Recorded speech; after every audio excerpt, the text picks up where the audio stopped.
L-ebda persuna m'għandha tiġi arrestata fuq possess sempliċi ta' droga kannabis.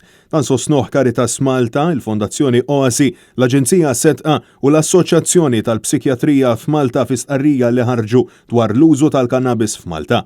Wasaħqu li mhux kull min jibda bil-kannabis bil-forsi jgħaddi għal drogi oħra u li din il-mentalità hija waħda antikwata f'każ illi persuna involuta jkun adult, filwaqt illi insistew illi mhux kull min ipejjeb din id-droga jispiċċa dipendenti fuqha.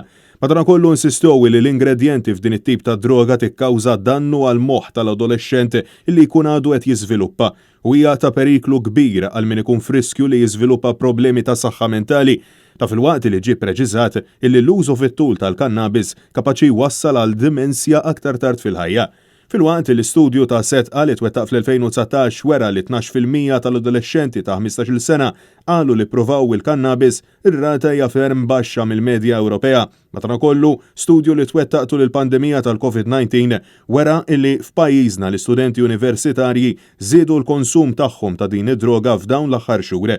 Dan filwaqt li ġie notat li l-kannabis hija l-aktar sustanza illegali li qed tintuża fil-pajjiż u jekk din tiġi legalizzata l-użu personali tkun aktar diffiċli sabiex tieqaf tikkonsma jekk persuna tiġi dipendenti fuqha. Bil-NGOs jisqu illi dan iseħħ peress li ma jkunx hemm pressjonijiet legali fuq dak li jkun.